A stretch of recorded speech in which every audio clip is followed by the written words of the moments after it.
What do you think of Kyler Murray now? So I have Kyler Murray at 4 right now. Top 5 running back. You're watching the Fantasy Football Show.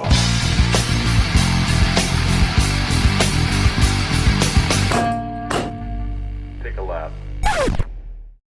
What are your thoughts on Kyler Murray now that he gets DeAndre Hopkins? I already had him in my top 4 for quarterback. So when the news broke, and I'm in Arizona, but I'm no homer. You rarely hear me talk about Cardinal stuff. I can separate in my 16 years in this business, separate bias, hometown love for my but I'm so pumped about the Cardinals offense this year. But I had him at 4. The news broke. I ran to my rankings, and I'm like, I can only move him up one spot.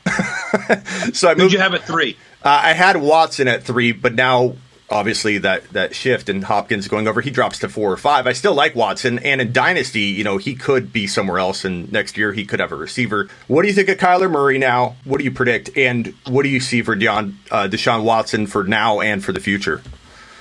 So I have Kyler Murray at 4 right now. So I'm with you. It's interesting. I thought I would be. I apologize. I'm doing this on my phone, so if you see me doing this, it's because I'm getting texts and alerts, and I forgot to turn all those off. No problem. But so you think about Kyler Murray, who last year had the 4th most points by any quarterback in NFL history. That was a rookie. 4th most rookie quarterback fantasy points in NFL history. Averaged 34 rushing yards per game. And here's the two things. And I wrote about this. I did a love-hate column off of free agency in terms of sort of who won, who lost.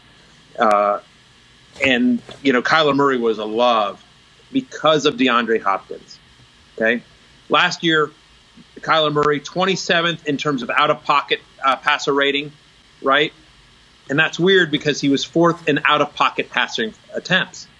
So he was out of the pocket a lot. He just wasn't very productive when he was, right? So since 2018, DeAndre Hopkins tied with Tyler Lockett for the most touchdown receptions when his quarterback is out of the pocket. Great stat. Now, some of that comes to the fact that Hopkins and Watson had such a great connection, right? But that's going to get there. And so Kyler Murray, who is great out of the pocket, I think what people don't appreciate is he's really accurate. Kyler Murray was pretty accurate last year. I think he'll only continue to improve, especially when he finally has a consistent receiving core. People forget, Christian Kirk was in and out of the lineup. They threw a lot of different guys at Kyler Murray last year. So I think it helps with his out of the pocket production, which is important. Here's one other stat. Kyler Murray, 23rd last year in terms of percentage of passes that were thrown deep. Okay? Percentage of passes that were thrown deep, meaning 15 yards or more down the field. Kyler Murray, 23rd.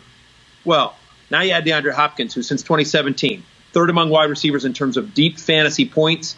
He's tied for 2nd among wide receivers with touchdown receptions that are 15 yards or more downfield. So since 2017, he's 3rd in fantasy points on deep plays, and he's tied for 2nd in terms of deep touchdowns. It's not that Kyler Murray doesn't have a strong arm. He does. Kyler Murray can freaking chuck it.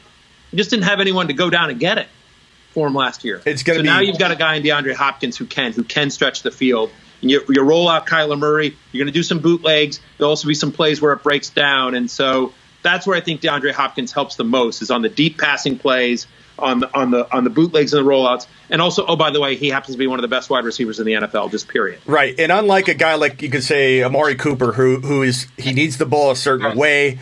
Otherwise, he could vanish. This is Hopkins. He can go up and get pretty much any football. That's going to help Kyler Murray, I think, develop a really quick rapport with him, because literally he'll go up and get anything thrown his way. And like you said, he's accurate. So it's a match made in heaven, and I think it's just going to be a dynamic, crazy, high-powered offense in 2020.